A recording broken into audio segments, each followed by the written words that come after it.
TV ప్రేక్షకులకు నమస్కారం. సాయి వాస్తు కార్యక్రమానికి స్వాగతం. ఈనాటి మన కార్యక్రమంలో మనతో పాటు ఉన్నారు ప్రముఖ వాస్తు నిపుణులు, వాస్తు విద్వాన్, వాస్తు సామ్రాట్, వాస్తు మహర్షి, వాస్తు విజయ పుస్తక గ్రంథకర్త డాక్టర్ ధనావత్ ఉషానాయక్ గారితో పాటు వారి కుమారులైన భరత్ గారు బీటెక్, ఎంటెక్ సివిల్ ఇంజనీర్, అలాగే వాస్తురత్న బిరుదాంకితులు. ఇక వాస్తుకు సంబంధించిన సందేహాలు ఎలాంటివి ఉన్నా కానీ చక్కగా స్క్రీన్ మీద కనిపించిన నంబర్స్ నోట్ చేసుకోవచ్చు. గురుగారు అలాగే భరత్ గారు మీ అందరితో మాట్లాడడానికి లైవ్ లో సిద్ధంగా ఉన్నారు. ప్రతి గురువారం కూడా మీ అందరినీ పలకరించడానికి, వాస్తు సమస్యలు ఏమున్నా అవన్నీ తీర్చడానికి కూడా మీ అందరితో మాట్లాడడానికి ఎప్పుడు కూడా సిద్ధంగానే ఉంటారు. అలాగే పర్సనల్ గా వాట్సాప్ కి సంబంధించి మీరు కలవలేకపోతే కనుక చక్కగా మీకు ఎలాంటి ప్లాన్స్ కావాలన్నా మరి వాట్సాప్ కి చేయొచ్చు. లేదంటే మిమ్మల్ని కలవాలి అని అనుకుంటున్నాము అని అనుకుంటే కనుక మీరు దయచేసి చక్కగా ప్రేయర్ గా అపాయింట్మెంట్ తీసుకొని గురుగారికి కానీ భరత్ గారికి కానీ మీరు కాంటాక్ట్ అవ్వచ్చు. అలాగే ఎలాంటి సమస్యలు ఉన్నా ముందుగా గురుగారితో మాట్లాడితే అష్ట దిగ్బంధనం అనే బృహత్తర కార్యక్రమం ద్వారా ఆ చక్కటి వాస్తు దోషాలు మీరు నివారించుకోవచ్చు. ప్రస్తుతం స్టూడియోలో గురుగారు ఉన్నారు, భరత్ గారు ఉన్నారు. వారితో మాట్లాడే ప్రయత్నం చేద్దాం. సాయిరామ్ అండి. సాయిరామ్. సాయిరామ్. ముందుగా భరత్ గారు, నేను మీ నుండి మాట్లాడదాము. అంటే ఈ చాలా మంది వీధి పోట్ల గురించి భయపడుతుంటారు. అలాగే ఆగ్నేయ వీధి పోట్ల వల్ల ఎలాంటి ఫలితాలు ఉంటాయి, అలాగే ముఖ్యంగా అసలు వీధి పోట్లు ఉంటే మంచిదేనా అసలు? సాయిరామ్ అండి. ముఖ్యంగా మనం చూసుకుంటారండి, ఇంటికి ఏ వీధి పోటు ఉందని చూసుకుంటామండి. వీధి పోట్లలో మంచివి ఉంటాయి, చెడు ఉంటాయి. అలాగే ఇప్పుడు మీరు అడిగినట్టుగా దక్షిణ వీధి పోటు అనేది కొంతమేరకు చూసుకుంటే మంచిదండి. దక్షిణాగ్నేయంలో 3 భాగాలు చూసుకోవాలండి.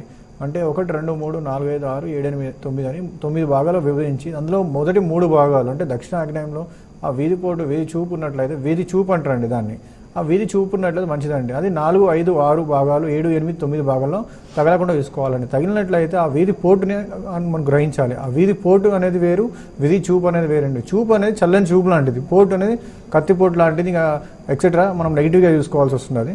ఆ వీధి పోటు అనేది లేకుండా చూసుకోవాలండి. ఎప్పుడైనా సరే ఆ వీధి పోటు ఉన్నట్లయితే మనము ఆ యొక్క కన్స్ట్రక్షన్ ఏదైతే ఉందో చాలా జాగ్రత్తగా చూసుకోవాలండి. ఎంతవరకు దాన్ని తొలగించే భాగాన్ని అంటే ఏ ఆర్ బి అని అంటే పొడుగు స్థలం, పొడుగు వెడల్పు కొలతలను చూసుకొని అందులో కత్తిరించి దాన్ని తీసేయాల్సి ఉంటుందండి.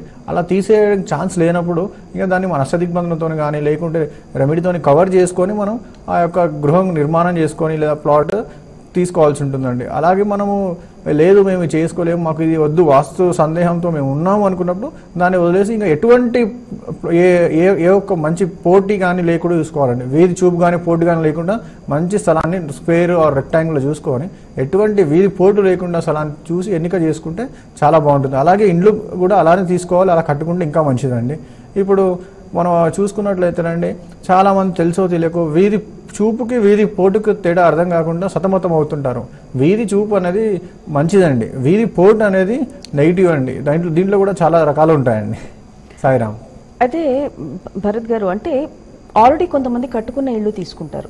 కొంతమందికి వాస్తు గురించి ఎంత తెలిసినప్పటికీ కొత్త గొప్ప అది తక్కువ వస్తుందనో లేదంటే ఏదో ఎవరు తొందరగా అమ్మిపోతున్నారనో తీసేసుకుంటారు. ఆ వీధి షూలు అనేది గమనించకుండా తీసుకుంటారు.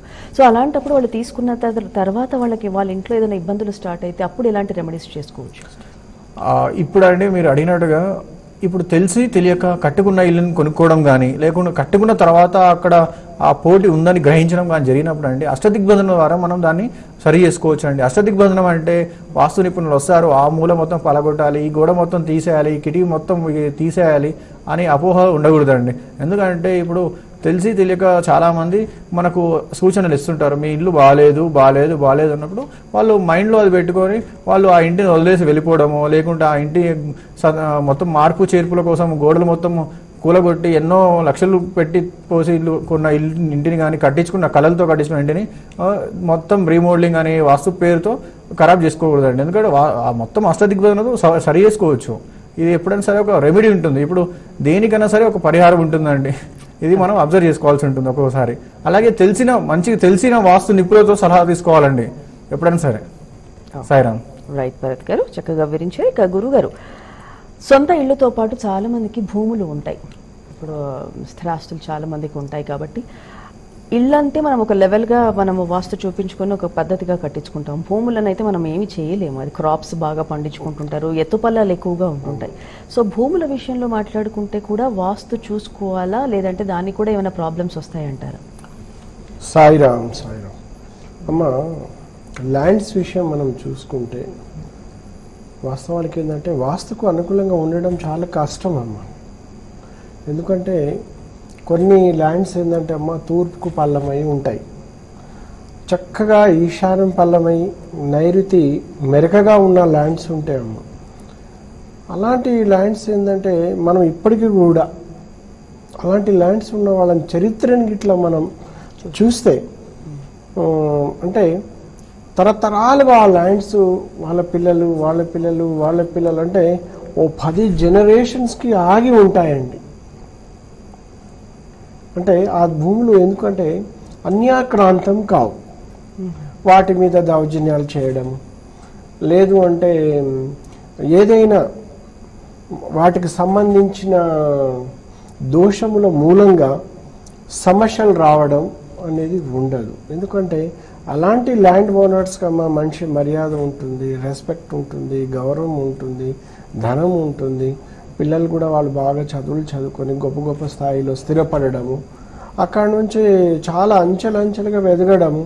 ప్లస్ ఈ ల్యాండ్ జోలికి కూడా ఎవరు రారమ్మా, ఎందుకంటే అంతే, అది ఆయన మంచి వ్యక్తి, ఆయన గౌరవప్రదమైన వ్యక్తి. చూడండి, భూములు కూడా మనకు పేరు ప్రతిష్టాలు తీసుకొస్తాయి, ఎందుకంటే అది ఆస్తి, అది ఒక విలువ అన్నమాట. అది కూడా మనకు వాస్తుపరంగా హెల్ప్ చేస్తాయి. అలా కాకుండా నైరుతి పల్లం ఉన్న చూస్తే నైరుతి, నా చరిత్రలో నేను 30 years ఈ వృత్తిలో ఉన్నానమ్మా. ఇప్పుడు భక్తి టీవీలో దాదాపు ఇప్పుడు 10వ సంవత్సరం నేను సాయి వాస్తు కార్యక్రమం చేయబట్టి ఇప్పుడు వాస్తవానికి 30 సంవత్సరాలు ఈ ల్యాండ్స్ మీద నేను చూస్తూ ఉంటాను, వెళ్తూ ఉంటాను. నైరుతి పల్లం ఉన్న ల్యాండ్స్ ఉంటాయి. వాస్తవానికి ఆ యజమాని త్వరగా అకాల మరణం చెందడము అంటే ఎక్కువ శాతం నేను చూసిన దాంట్లో, అంటే నా ప్రాక్టికల్ చెప్తున్నా, ఈ 30 years నేను గమనించే విషయము చాలా చూశాను. నైరుతి పల్లం ఉన్న అంటే ఇట్లా పల్లం ఉన్న వాళ్ళు కూడా సంపాదిస్తారు, ఎందుకంటే ల్యాండ్స్ ఉన్నప్పుడు అంత ఇంత పంట పండుతుంటుంది. కానీ దోషం ఉన్న ల్యాండ్స్లో ఆ పంట చేతికి సరిగా రాకపోవడము, నష్టాలు రావడము, అప్పుల పాలు చేయడం, నైరుతి డౌన్ స్థలాల్లో అమ్మ. అలాగే అంటే త్వరగా అంటే అకాల మరణాలు చెందడం, ఎందుకంటే చాలా చూశానండి 30 yearsలో బాధపడ్డ విషయాలు చాలా ఉన్నాయి. ఇక తల్లి పిల్లల్ని పెంచడం, పెద్ద చేయడం, చదివించడము, ఇలా పోరాటం చేసుకుంటూ ఆ స్థలాన్ని చాలా కష్టంగా ఆపుకోవాల్సి ఉంటుందండి. అది కూడా ఇల్లు అంత ఇంత వాస్తు బలంగా ఉంటాయి, లేదంటే అన్యాక్రాంతం అవుతాయి. అన్యాక్రాంతం అంటే ఇల్లు తొందరగా అకలమరణాలు చెందిన తర్వాత వాటి మీద అన్యాక్రాంతం వేరే వాళ్ళు వచ్చి దౌర్జన్యం చేయడం, పాలలో వచ్చి గుంజుకోవడము, అంటే కొంచెం ఉంటాయి కదండి, ఇలాంటి అన్నీ జరుగుతూ ఉంటాయండి. అందుకే నేను చెప్తుంటాను. అలాగే దక్షిణం పల్లం ఉన్నప్పుడు కూడా స్థలాలు అంత మంచి సత్ఫలితాలు ఇవ్వవు, ఎందుకంటే యజమానికి ప్రమాదాలను ఇవ్వడము. అప్పుడు ఎలా అంటేనండి, జనరల్గా వ్యవసాయం చేసే యంత్రాలతో వెళుతున్నప్పుడు ప్రమాదాలు జరగడము, సరే ఆ యంత్రాలు అంటే ఉల్టా పడడము, అంటే ఇలాంటి ఏదో ఘోరమైన జరగకూడని కొన్ని జరిగి 15 సంవత్సరాల్లో ఆ పొలాలు వచ్చిన తర్వాత ఇట్లా నాన్నగారు ఆయన తర్వాత ఒకరి తర్వాత ఒక రకాల మరణాలు, ఇలా కొంచెం ఎక్కువ అంటే అల్ప ఆయుష్ ఉంటుంది అనమాట దక్షిణం పల్లం ఉన్నప్పుడు అండి. కానీ ఆస్తి ఉంటుంది, మార్కెట్ వాల్యూ ఉంటుంది, ధనం ఉంటుంది, కానీ సరైన సత్ఫలితాలు ఇవ్వండి. అలాగే ఎలా ఉంటుందంటే ఒక వ్యక్తికి అక్కడ ఒక 30 ఎకరాలు, అక్కడ ఒక 20 ఎకరాలు, అక్కడ 30 ఎకరాలు ఉంటుందండి. ఒక పొలం బాగున్నప్పుడు మిగతాయి బాగా లేనప్పుడు అప్పుడు వాటి బలబలాలు బాగున్నది మంచి రిజల్ట్ ఇస్తుంది, బాగోలేనివి సరైన రిజల్ట్స్ ఇవ్వండి. అందుకని నేను ఎవరికైనా ఒకటే చెప్తుంటాను, సహజంగా అంటే కొద్ది గొప్ప పొలం ఉంటే పర్వాలేదు, కానీ మనం లెవెల్ వేసినప్పుడు అంటే శాస్త్రం ఏమంటుందంటే మినిమం లెవెల్ అంటే లాంగ్ లెవెల్లో చూడాలండి. 9 అడుగుల కంటే డౌన్ ఉన్న సత్ఫలితాలు రావు అన్నమాట.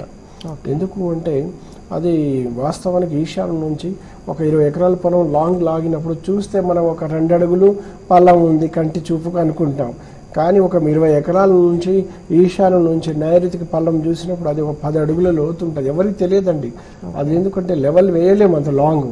అదే కాంట్రోల్ సర్వేలో, డిజిటల్ కాంట్రోల్ సర్వేలో అదంతా బయటపడుతుంది, ఎంత డౌన్ ఉంది అనేది బయటపడుతుంది.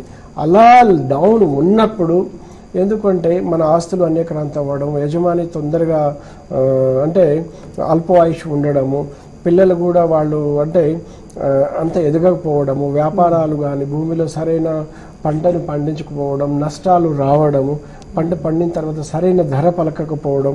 నైరుతికి అధిపతి నీరుతి అన్నమాట. నీరుతి మన ఆస్తిని, మన ధనాన్ని, మన ఆరోగ్యాన్ని, మన డబ్బుని, మన సంపదని పెంపొందించే శక్తి ఆయనకు ఉన్నది. కానీ ఆయన పల్లంగా ఉన్నప్పుడు మాత్రం అన్ని నెగటివ్ ఫలితాలు, అంటే రివర్స్లో చెడు ఫలితాలు ఇస్తాడు. అలా ఉన్నప్పుడు మనం ఏం చేయాలి అంటే, మనకు ఆస్తి అనేది ఉంటుంది, కోరిక ఉంటుంది. ఇప్పుడు అమ్మమ్మకు, నాయనమ్మకు, నా పిల్లల తరతరాలకి నా ఆస్తి చెందాలి, ఏది ఏమన్నా ఇదైతే నిలబడాలి తరతరాలుగా మన కోరికలు ఉంటాయి. కానీ ఇక్కడ నైరుతి అనే రాక్షసుడు ఏం చేస్తాడు అంటే తొందరగా ఇది చేతులు మార్చేటట్టు చేస్తాడు. దానికి తగ్గట్టుగా చేతులు మారాలంటేనండి వాయుమూల పల్లం ఉండాలి. వాయుమూల పల్లం ఉన్నప్పుడు తొందరగా చేతులు మారుతాయి. అలా వాయు పల్లం లేకున్నప్పుడు, వాయువు సమానంగా ఉన్నప్పుడు, నైరుతి ఒక్కటే పల్లం ఉన్నప్పుడు యజమాని అల్పాయుష్తో చనిపోవడం, ఇలాంటి కొన్ని జరిగే అవకాశాలు ఉన్నాయన్నమాట. వాస్తులో ఇది ఒక భాగం అన్నమాట. అందుకని నేను ఒకటే చెప్తున్నాను, ఇలాంటి సమస్యలు ఉన్నప్పుడు వాటికి విధిగా మేము అష్టదిగ్బంధనం చేసేస్తామండి. అలా ఎన్నో స్థలాలు, కొన్ని వందల వేల ఎకరాలు ఉన్న వాళ్ళందరికీ చేస్తూ ఉంటాను నేను. ఒక్కొక్కరు 50 ఎకరాలు భూముల లోపల కూడా అక్కడికి వెళ్ళి అంటే ఆ దోషాన్ని నివారించేస్తూ ఉంటాను. పెద్ద ఖర్చు ఏమి ఉండదు. అది కాకుండా ఏంటంటే ఎంత దోషం ఉంది, ఆ సాంద్రత ఎలా ఉంది, అంతే కదండి. ఇప్పుడు కంటి చూపు పోయిందంటే ఆ దోష సాంద్రతను బట్టి గ్లాస్ ఇస్తారు, లేకుంటే లేజర్ ట్రీట్మెంట్ చేయాలా, ఎంతసేపు 5 మినిట్లో చేసేస్తున్నారు. ఉదాహరణకు మనకు సంబంధం ఉందా, అమ్మకు కానీ సంబంధం ఉందా, లేదు కదండి. అలాగే మనం ఇక్కడ కూడా ఆ దోష నివారణ, ఏ అష్టదిక్పాలకుడు నుంచి మనకు ఇబ్బంది వస్తుందో ఆ దిక్పాలకుడికి శాంతింపచేసేసి ఆయన మంచి సత్ఫలితాలు ఇచ్చే విధంగా చేయడం అష్టదిగ్బంధన కార్యక్రమంలో ఒక భాగం అన్నమాట. అందుకని మన పిల్లలకు మనకు మన స్థలము అన్యాక్రాంతం కాకుండా ఉండాలి అంటే చేసుకోవాలండి. ఇప్పుడు 100 ఎకరాలు 70-80 ఎకరాలు సంపాదించిన తర్వాత ఒక మెయిన్ పొలం ఉంటుంది, నైరుతి పొలం ఉంటుంది, మిగతా పొలాలన్నీ ఎగ్జాంపుల్ చెప్తున్నానండి. ఇంకొక వాయుమూల పొలం ఉండొచ్చు, దక్షిణం పొలం ఉండవచ్చు. అలా ఏంటంటే యజమాని లేనప్పుడు చిన్నగా అప్పులు పాలవ్వడం, అన్నీ అమ్ముకోవడం జరిగే అవకాశాలు ఉన్నాయి. దాని తగ్గట్టుగా ఇల్లు దోషం ఉన్నప్పుడు చాలా భయంకరమైన ఇబ్బందులు వస్తూ ఉంటాయి. అందుకనండి ఎప్పుడు కూడా తూర్పు మనం వాళ్ళు ఉండాలి, లేదంటే ఉత్తరం పల్లం ఉండాలి, ఈశాన్యం పల్లం ఉండాలి. మనకు నైరుతి మెరకగా ఉండాలి. నైరుతిలో కొండలు, పెద్ద పెద్ద గుట్టలు, పెద్ద పెద్ద చెరువులు, పెద్ద పెద్ద నదులు ఉన్నా కూడా నైరుతిలో తప్పు దోషం లేదండి. అవన్నీ ప్రకృతి సంబంధించిన వాటికి ఒక బలం ఉంటుంది. కానీ నేల స్వభావం మాత్రం, అంటే మన పొలంలో భయంకరమైన వర్షం పడితే నైరుతికి పరుగులు తీసుకుంటూ వెళుతూ ఉన్నప్పుడు అల్ప ఆయుష్ ఉంటుంది అనమాట. అలాగేనండి ఇక్కడ ఏమంటే పడమర కూడా పల్లం లేకుండా చూసుకోవాలి, దక్షిణం పల్లం లేకుండా చూసుకోవాలి. మనం ఎంతసేపు తూర్పు ఆగ్నేయం బాగా పల్లం ఉన్నప్పుడు అసలు పక్క పొలానికి పడదనండి. బికర పోరు ఉంటుంది పొలంలో కూడా, ఆయుధాలతో కొట్టుకోవాలంత ఘోరమైన కోపాన్ని తీసుకొస్తుందండి. వాస్తవానికి ఒకరి మీద కోపములతో అసలు ఒక ఉగ్ర రూపాన్ని, అంటే అగ్నితత్వం కదా, చాలా పవర్స్ ఉంటాయి. దానికి వాయువ దోషాలు తోడైనప్పుడు చటరీత్యా ఒకరి మీద ఒకరు చర్యలు తీసుకోవాలని కంప్లైంట్ తీసుకోవడం, ఇవన్నీ కూడా. ఎందుకంటే ఫిర్యాదు చేయడము, ఫిర్యాదు ఇవ్వడం 2 దోషమే కదా. అందుకనండి నేను ఒకటే చెప్తున్నాను, ఒక స్థలాల గురించి కొన్ని సంవత్సరాలు మనం మాట్లాడంత సముద్రం అంతా వాస్తు సబ్జెక్ట్ ఉంటుంది. కానీ మనకు పరిష్కారం ఒకటే మార్గం కావాలి. కాబట్టి నేను ఒకటే చెప్తున్నాను, మన ఆస్తి తరతరాలుగా మనం ఆరోగ్యంగా వండుకుంటూ, మనం చూసుకుంటూ, మన కళ్ళ ముందే మన పిల్లలకు మనం సంపాదించిన ఆస్తి వాళ్లకు పర్మనెంట్గా చెందాలి అంటే తప్పనిసరిగా ఈశాన్య పల్లం ఉండేటట్టు చూసుకోండి. అలాగే వర్షపు నీరు నైరుతి కానీ దక్షిణానికి పడమరకు పల్లం లేకుండా చూడండి. ఎంత పరుగులు తీసుకుంటూ వెళ్తే అంత నష్టం వస్తుంది. రోదన ఇస్తుంటాయి, ఎన్నో బాధలు. అంటే వ్యవసాయం చేసుకుంటూ కూడా అరిష్టంతో చేసుకుంటాం. పంట పండటానికి వాస్తవానికి ఎన్నో ఇబ్బందులు వస్తుంటాయి. వాస్తవానికి ధాన్యం ఇంటికి వచ్చినప్పుడు పంట పండిన తర్వాత ధర రాకపోవడము, తోటలు, ఆర్గానిక్ తోటలు కూడా బాగా చీడ రావడం, అంటే భయంకరమైన ఇబ్బందులు రావడం, వాటికి కూడా కొన్ని శక్తులు ఉంటాయండి. తోటలు కూడా, ఆర్గానిక్స్ తోటలు కూడా నేను ఎన్నో కంట్రోల్ చేస్తూ ఉంటాను. మనకు కావాల్సింది మన డ్రీమ్ ఒక్కడే నెరవేరాలి. మన ఆస్తి అన్యాకరంతా కూడా తరతరాలకు మనం నిలబడాలి. లేదంటే మనం అమ్ముకున్నా కూడా సరైన ధర పలకాలి, ధర రావాలి. ధర వచ్చిన డబ్బు కూడా అన్యాక్రాంతం. అంటే కొంతమంది ఇలాంటి స్థలాలండి, దోషం ఉన్న స్థలాలు అమ్మేసిన తర్వాత ఆ డబ్బు కూడా అన్యాక్రాంతం అవుతుంది. అంటే ఏదో రూపంలో మాయమాటలో వాళ్ళని వీళ్ళని ఇచ్చేస్తాం, ఆ డబ్బు అంత పొలము పోతుంది, డబ్బు పోతుంది. ఏం లేకుండా కూడా అయిన వాళ్ళు చాలా మంది బాధపడుతూ ఉంటారు. అందుకని మీరు ఎవరు కూడా ఇబ్బంది పడాల్సిన అవసరం లేదు.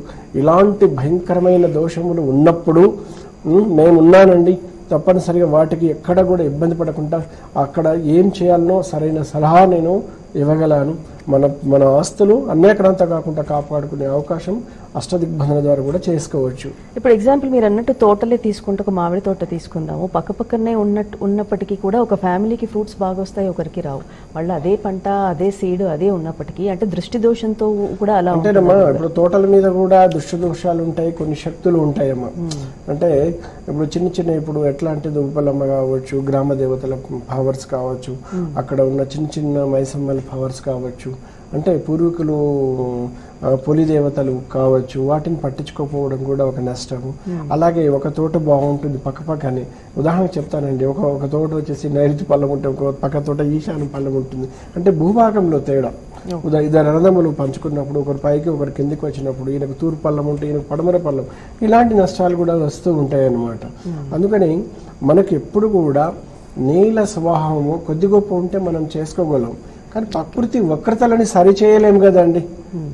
అందుకని ఆ వక్రతలను అనుసరంగానే మనం నష్టాలు గురి అవుతుకుంటూ జీవనం అనేది ఉంటుంది. అదే కొంతమంది చూడండి, మంచి స్థలాలు ఉన్నప్పుడు చాలా బలంగా ఉంటారు వాళ్ళు. అదే కొంచెం ప్రకృతి వక్రతలు ఉన్నప్పుడు ఆ దోషాలని తను అనుభవించుకుంటూ పోరాటం చేసుకుంటూ జీవనం గడపాల్సి వస్తుందన్నమాట. కాబట్టి ఇలాంటి తోటల్ని కూడా అలాగే మన ఫామ్ హౌసెస్ చూడండి. ఇప్పుడు మనం ఏం చేస్తామంటే, ఇప్పుడు ఈ ఫామ్ హౌసెస్ లో ఇక్కడ ఒక ఇల్లు ఉంటుంది, అక్కడ కూడా ఒక ఇల్లు ఉంటుంది, ఫామ్ హౌస్ లో ఇల్లు కూడా ఉంటుంది. కానీ ఆ ఇంటికి ఉదాహరణకు చెప్తున్నానండి, ఒక 5 ఎకరాల్లో 10 ఎకరాల్లో మనం చాలా చక్కగా ఫామ్ హౌస్లో మంచి డ్రీమ్ హౌస్ కట్టుకుంటాం, అప్పుడప్పుడు వెళ్ళొస్తుంటాము. కానీ ఆ ఫామ్ హౌస్లో కట్టిన తర్వాత మనకు కొన్ని సమస్యలు మొదలవుతాయి. ఎలా అంటే ఆ ఫామ్ హౌస్కి పడమర వీధి పోటున్నప్పుడు కిడ్నీ సమస్యలు వచ్చేస్తూ ఉంటాయండి, ఉదాహరణకు చెప్తున్నాను. కానీ ఫామ్ హౌస్కి అంటే జనరల్గా నైరుతి వీధి పోటున్నప్పుడు, దక్షిణం వీధి పోటున్నప్పుడు, ఇలాంటి చెడు వీధి పోటున్నప్పుడు భయంకరమైన అక్కడ నెగటివ్ సమస్యలు వచ్చేసి ఆ యజమాని త్వరగా ఆయుష్ను కోల్పోయే అవకాశాలు ఉండి ఏదో ఒక డిసీజ్తో ఇబ్బందులు రావడం. డబ్బు ఉంటుంది, ధనం ఉంటుంది, కానీ డబ్బు ఉన్న వ్యక్తికి ఏంటంటే ఆరోగ్యం ఒకసారి డబ్బుతో మన ఆరోగ్యాన్ని కొనలేము కదండి. ఇలాంటి నేను చాలా చూశాను. ఒక పెద్ద ఆయన చాలా అఫీషియల్గా మొయినాబాద్ దగ్గర నియర్ బై ఒక ఆయన మంచి డ్రీమ్ హౌస్ కట్టుకున్నారు, ఫామ్ హౌస్ చాలా బాగా కట్టుకున్నారు, 5 ఎకరాలు. కానీ పాపం కిడ్నీ సర్జరీ అయిపోయింది. ఎందుకు అంటే పోయి చూస్తే పడమర చాలా చక్కగా మధ్య నుంచి పర్ఫెక్ట్ వీధి పోతుంది, 40 ఫీట్ల వీధి పోతుంది. నేను చెప్పాను, సార్ దీనివల్ల ఇలా జరుగుతుంది, నాకు అది జరిగిందని చెప్పారు. వెంటనే దాన్ని కంట్రోల్ చేయగానే ఆరోగ్యం కుదుటపడుతుంది. ఇక్కడ వైద్యానికి కూడా సహకరించింది. ఏదైనా కానీ దోషాన్ని మనం నివారించుకుంటే మంచి సత్ఫలితాలు వస్తాయి. అందుకనే అమ్మ గృహము వాస్తు బలం ఉండాలి, ఫామ్ హౌస్లో వాస్తు బలం ఉండాలి. ఒక మనిషికి 10 ఇండ్లు ఉన్నా కూడా 10 ఇండ్లు కూడా వాస్తు బలంగా ఉన్నప్పుడు ఆ సత్ఫలితాలు చాలా బాగుంటాయి. అలా కాకుండా 2 ఇండ్లు ఉన్నప్పుడు ఒక ఇల్లు బాగుండి ఒక ఇల్లు బాగలేనప్పుడు కూడా మధ్య రకమైన ఫలితాలు అనుభవించుకుంటూ ఉంటాము. అందుకని ఏదైనా వాస్తు దోషాలు మనకు ఇబ్బంది పడుతున్నాయంటే మీరు ఎవరు కూడా ఇబ్బంది పడాల్సిన అవసరం లేదు. ప్రతి దోషానికి అష్టదిగ్బంధనంతో మనం కంట్రోల్ చేయవచ్చు. ఈరోజు గురువారం పౌర్ణమి అనమాట. దీని పవర్స్ కూడా 3 days చాలా ఎఫెక్టివ్ గా ఉంటుంది, చాలా ఎఫెక్టివ్ గా ఉంటుంది. అంటే ముఖ్యంగా పౌర్ణమి టైంలో అష్టదిగ్బంధనం పవర్ఫుల్, మంచిది అంటారు. రెండు కూడా చాలా పవర్ఫుల్ అండి, రెండు కూడా చాలా పవర్ఫుల్. మీరు చూడండి, సముద్రానికి వాస్తవానికి ఏంటంటే పౌర్ణమి యొక్క పోటుతో సముద్రంలో అలలు ఎగిసి పడుతూ ఉంటాయి, మనం కళ్ళారా చూస్తూ ఉంటాం. సముద్రము అదే అమావాస్య రోజు చూడండి మౌనంగా ప్రశాంతంగా నిద్రపోయినట్టు ఉంటుందండి. మీరు గూగుల్ చరిత్ర కూడా చూడండి, భయంకరమైన వరదలు, భయంకరమైన తుఫాన్లు, విభుత్సం చేసినవి అన్నీ కూడా మ్యాక్సిమం పౌర్ణమి అమావాస్య గడియలకి నియర్లో ఉంటాయి. ఎందుకంటే ఆటుపోటులు అంత పవర్ని ఇస్తాయండి. అందుకని కొన్ని దోషముల్ని ఎలా కాకుండా ఇప్పుడు గృహంలో ఎట్లా అంటే చర్మ వ్యాధి దోషంలో ఉంటాయి. ఒక చిన్న వ్యాధి కానీ అది పెద్దగా మారిపోతుంది. వాస్తవానికి అతను ఉదాహరణగా జాతక ప్రకారము దోషంలో ఉన్నా కూడా కొన్ని చర్మ వ్యాధులు వస్తూ ఉంటాయండి. అలాగే గృహ దోషములు ఉన్నప్పుడు కూడా వస్తూ ఉంటాయి. వైద్యానికి కూడా అవి చాలా ఇబ్బందిగా పెడుతూ ఉంటాయి అన్నమాట. అలాంటి టైంలో కూడా ఆ దోషాన్ని గుర్తించి ఇది ఇంటి ద్వారా వచ్చిందా లేదంటే మనకు జాతకపరమైన సమస్యల ద్వారా వచ్చిందని నిర్ధారణ చేసి వాటి పరిహారం చేసుకున్నప్పుడు అది తొందరగా నయమయ్యే అవకాశం ఉంటుంది. ఎందుకంటే ఆ మెడిసిన్ ఒంటికి పారుతాయండి. ఇప్పుడు ఒక వాస్తు దోషంలో అష్టదిక్పాలకులు వాస్తు పురుషుడు కానీ దిక్పాలకులు కానీ గ్రహ పీడలు జాతక దోష ప్రకారం గ్రహ పీడలు పీడిస్తూ ఉన్నప్పుడు ఆ వ్యక్తి ఎన్ని బాధలు అనుభవిస్తుంటారో ఇంకొకరికి తెలియదండి. ఒక ఎగ్జాంపుల్ చెప్తున్నాను. ఎందుకంటే ప్రతి సమస్యని బయటికి చెప్పుకోలేని సమస్యలు ఉంటారు. సమాజంలో బయటికి వెళ్ళి అంటే ఒక ఫంక్షన్ జరుగుతుంటే తనకున్న సమస్య తనకున్న డిసీజ్ని దృష్టిలో పెట్టుకొని బయటికి వెళ్ళలేకపోతూ ఉంటాడండి వాస్తవానికి. ఎందుకంటే అది ఎక్కడ ఏ దోషం ద్వారా ఉందో నిర్ధారణ చేసి వాటికి కూడా పరిహారాలు చేసుకుంటే మంచి సత్ఫలితాలు వస్తాయన్నమాట. అందుకనే అండి ఎవరైనా ఆర్థికమైన పీడలు కానీ నరఘోష నరపీడ శత్రువు పీడలు భయంకరమైన నరపీడలు ఒక గృహం మీద పీడిస్తూ ఉన్నప్పుడు ఆ గృహంలో నివసించడం కూడా చాలా కష్టం అవుతూ ఉంటుంది. అలాగే గ్రహ పీడలు పీడిస్తూ ఉన్నప్పుడు శత్రువు పీడలు గుప్త శత్రువులు అంటే తెలియకుండానే ఒక వ్యక్తిని నాశనం అందించాలని వాళ్ళు కంకణము కట్టుకొని ఆ వ్యక్తిని ఏ విధంగా సర్వనాశనం చేస్తే బాగుంటుందో అని అదే పనిలో ఉంటారండి. ఇలాంటి భయంకరమైన దోషాన్ని కూడా కట్టడి చేయొచ్చు. ఎందుకంటే మనిషి జీవితం అనేది మళ్ళీ ఉందో ఎవరికి లేదో తెలియదండి. ఏ జన్మలో ప్రతి సమస్యకు పరిష్కారం ఉంది, ప్రతి సమస్యకు రెమెడీ ఉంది, ప్రతి సమస్యకు పరిహారం ఉంది, ప్రతి సమస్యకు వైద్యం ఉంది. మనం ఎందుకంటే ఇంత అభివృద్ధి చెందిన తర్వాత ఎంత వైద్యం చూపించుకున్నా ఎన్ని మెడిసిన్ వాడుతున్నా కూడా నయం కాని ముండి వ్యాధులకు కూడా ఒక్కసారి వాస్తు దోషం పీడిస్తుందా అని మనం అర్థం చేసుకోవాలి. లేదంటే గ్రహ పీడలు ఏమైనా పీడిస్తున్నాయా లేకుంటే ఇతర నరరూప రాక్షస పీడలు ఏమైనా పీడిస్తున్నాయా అనేది మనం అర్థం చేసుకొని వాటికి సరైన పరిహారము చేసుకుంటే చక్కటి ఫలితాలు మనకు అనుభవంలోకి వస్తాయి. కానీ ఇవన్నీ అర్థం కాకుండా మనం ఎంత డబ్బు ఉన్నా కూడా నరకం అనుభవించుకుంటూ ఉన్నామండి. ఇలా జనరల్గా అండి డయాబెటీస్తో కాళ్ళు కొట్టేసిన వాళ్ళు ఉన్నారు, చేతులు కొట్టేసిన వాళ్ళు ఉన్నారు. నిజంగా ఒక గృహంలో అంత నరకం అనుభవించాల్సిన అవసరం అండి. ఇలా 30-40 సంవత్సరాల నుండి షుగర్ వ్యాధితో డయాబెటీస్తో చక్కటి మందులు వాడుకుంటూ ముందుకు వెళ్ళుకుంటూ జీవనం సాగుకుంటూ హాయిగా ప్రశాంతమైన ఉన్నవాళ్ళు కూడా ఉన్నారు. అలాంటి గృహాలని మనపై పరిశీలించినప్పుడు వాస్తుకు అనుకూలంగా ఉన్నాయి. అదే ఒక డయాబెటీస్ ఉన్న పర్సన్ వాస్తుకు లేనప్పుడు ఇంట్లో కుబేర స్థానంలో అపార్ట్మెంట్ కల్చర్లో ఒక మంచి ఇల్లు ఉంటుంది, 10 years ఉంటుంది. కుబేర స్థానంలో ఒక వాష్రూమ్ ఉంటుంది, ధనాధిపతి స్థానంలో వాష్రూమ్ ఉండి ఇక్కడ ఇదే డయాబెటీస్ ఒక చిన్న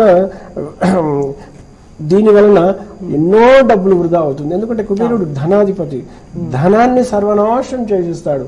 ఆయన స్థానంలో ఒక పూజ గది ఉందనుకోండి, ఆయన స్థానంలో ఒక లివింగ్ ఉందనుకోండి, ఆయన కుబేర స్థానంలో ఒక మంచి సోఫా వేసుకొని కూర్చుంటే ఆయన మంచి సత్ఫలితాలు ఇస్తాడు.